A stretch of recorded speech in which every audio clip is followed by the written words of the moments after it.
세계에서 유년부부터 시작해서 노년에 이르기까지 한자리에 앉아서 강의를 해야 되는 그런 선생은 없습니다. 저는 지금 앉아서 계속 고민을 했습니다. 이걸 어떻게 이 일을 해야 될 건가. 지금 저는 손주도 없고, 그리고 이 10대 친구들하고 이게 대화할 그런 대상들이 거의 없습니다. 그래서 그 친구들의 용어를 지금 잘 모르기 때문에 참 힘이 드네요. 그리고 지금 시간이 벌써 5분 남았습니다.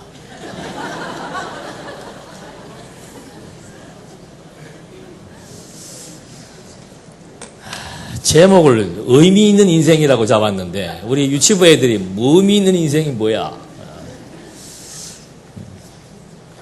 전도서에 보면은 그 솔로몬이 아들에게 해주는 마지막 유언의 당부, 내가 일평생 살고 나서 깨달은 것이 있는데 이것은 인간 누구나에게 주어진 하나님의 창조의 목적이 있다는 것을 명시하고 있습니다.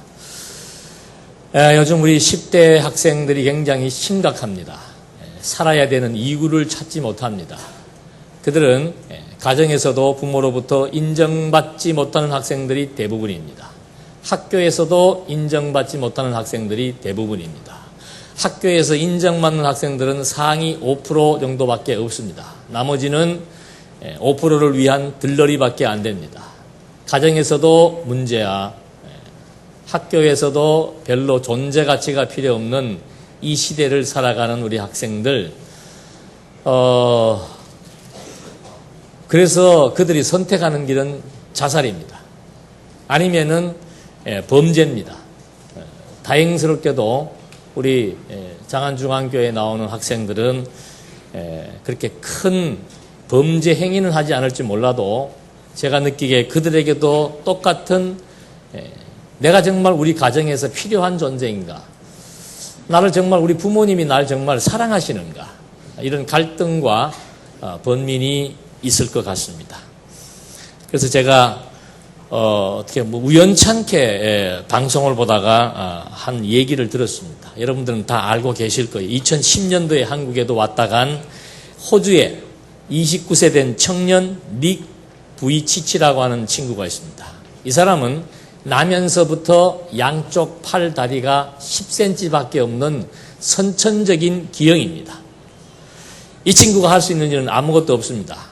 화장실도 혼자 갈 수가 없고 늘 부모에게는 짐이 되는 그런 소년이었고, 학교 가면은 이건 완전히 창경원의 원숭이입니다. 늘 놀림감의 대상입니다. 살아야 될 이유가 있습니까? 없습니까? 지금 부모님들도 생각을 하셔야 되고 우리 어린 친구들도 한번 생각을 해봐야 됩니다. 얼핏 보면은 살아야 될 이유가 없습니다. 그래서 이 친구가 턱으로 이렇게 욕조물을 틀어놓고 거기에서 빠져 죽으려고 자살을 시도했습니다. 실패했겠죠. 근데 이 친구는 다시 이제 새로운 사람으로 거듭났습니다. 부모는 물론 하나님을 믿는 사람이었죠. 자살을 하고 싶은 충동을 이길 힘이 이 친구에게 주어졌는데, 이 친구가 10대 때 들은 말씀이 요한복음 9장에 나와 있는 말씀이라고 얘기합니다. 그 9장의 내용은 나면서부터 소경된 자, 앞을 보지 못하는, 이게 선천적인 맹인입니다. 앞을 볼 수, 세상을 한 번도 본 적이 없습니다. 그에게 예수님께서 그를 치료해 줬는데 그 친구에게 네가 필요하다고 말합니다. 너는 나면서부터 소경된 자이기 때문에 사람들에게 항상 부담이 되는 친구인 줄 알았는데 예수님은 그를 향해서 너는 필요한 사람이라고 얘기합니다. 뭐가 필요한가? 너를 통해서 하나님의 하시는 일을 나타내겠다고 말씀하는 겁니다. 그래서 이 닉이라고 하는 이 친구는 그 요한복음의 9장의 말씀을 듣고 완전히 생각이 달라지기 시작했습니다. 어느 누구로부터도 인정받을 수 없고 정말 항상 가까운 부모에게 짐이 될 수밖에 없었던 그런 친구였습니다. 그런데 이 친구가 이 요한복음 9장의 말씀을 통해서 나를 통해서도 하나님의 하시고자 하시는 일이 있고 계획이 있다는데 감동과 충격을 받은 거예요. 나 같은 것을 통해서도 하나님이 하시는 일이 있다. 그게 무슨 일을 하겠습니까? 그 친구가 할 수 있는 일이 하나님을 믿고 나니까 이 친구가 이제 각 교회마다 옛날 말로 하면 간증을 하러 다닙니다. 말이 필요 없습니다. 이런 단상에다 올려놓으면 요만합니다. 그 사람을 보는 것만 가지고도 이 친구가 살아있다는 것만 가지고도 성도들은 마음에 감동을 받습니다. 근데 이 친구가 얘기를 합니다. 여러분, 저는 이러이러해서 이렇게 살아야 될 이유도 없고 많은 사람에게 피해가 되는 사람이었는데 저는 살아야 될 이유를 알았습니다. 나보다 더 약한 사람들이, 나보다 더 힘들어하는 사람들이 나를 쳐다보고서는 살 소망을 얻었다고 그러고 살아야 될 이유를 찾았다고 합니다. 그래서 이 친구를 가끔가다 광장에다 이렇게 세워놓는다 그럽니다.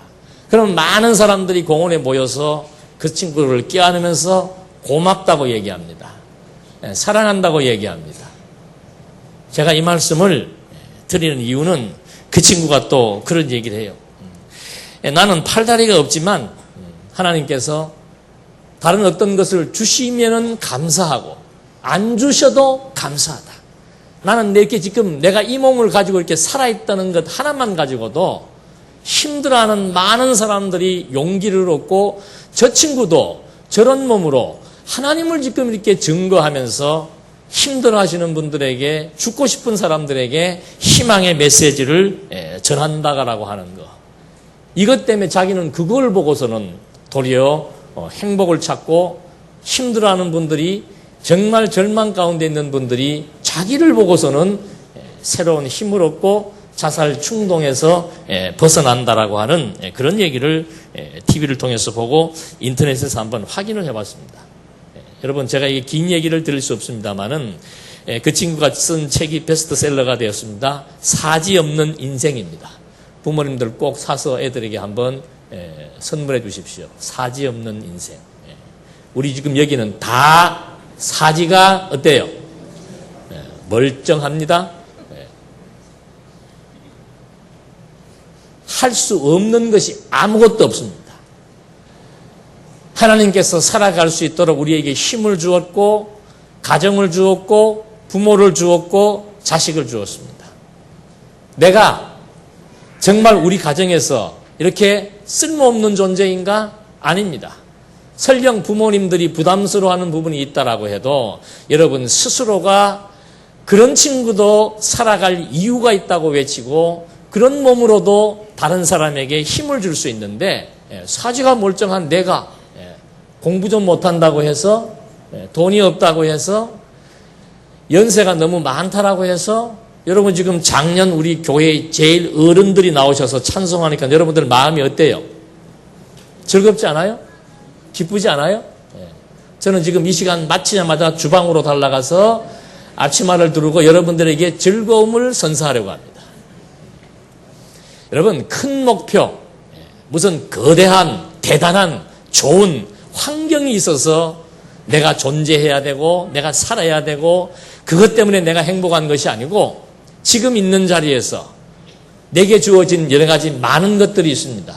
그것들을 통해서 나는 정말 무엇을 위해서 또 내가 정말 누군가에게 필요한 존재 그리고 정말 의미 있는 일이 무엇인지를 한번 함께 생각하고 우리 부모님과 자녀들이 함께 궁구하고 연구하고 생각해 보면서 정말 한 명도 오늘 주어진 현실 속에서 낙오하거나 절망하지 않고 함께 힘을 얻고 우리의 주어진 정말 거대한 목표가 있습니다. 영원한 목표가 있습니다. 우리를 행복하고 만족하고 정말 자유롭게 해주는 그 어떤 힘이 있습니다. 그것이 솔로몬은 하나님 여호와인 줄 알고 아들 르호보암에게 유언으로 남겨준 말씀입니다. 짧은 시간입니다. 그러나 우리는 좀 깊은 생각을 하면서 오늘 이렇게 드려지는 이 멋있는 예배의 새로운 패러다임입니다. 함께 즐기고 함께 나누고 함께 평안과 자유를 만끽하면서 정말 우리 장안중앙교회 성도님들의 성도로서의 예배생활, 이 장소뿐만이 아니고 우리가 살아가는 모든 것이 다 예배입니다. 그 예배를 통해서 마음껏 하나님이 허락하신 자유와 평화를 누리며 사시기를 중심으로 바라겠습니다. 기도하시겠습니다. 은혜와 사랑이 풍성하신 하나님 아버지, 저희들에게 주어진 환경이 너무도 좋음에도 불구하고 저희들은 항상 환경 때문에 좌절하고 실망하고 절망합니다. 이제 우리들 환경을 쫓아가며 사는 자들이 아니고 정말 하나님께서 우리를 만드신 목적이 무엇인 줄 알고 어떤 환경과 여건 속에서도 의미를 찾아서 그 의미를 통해서 살아갈 수 있는 힘과 용기를 가질 수 있도록 우리 모두에게 지혜와 명철을 허락해 주시옵소서. 예수님의 이름으로 기도드립니다. 아멘.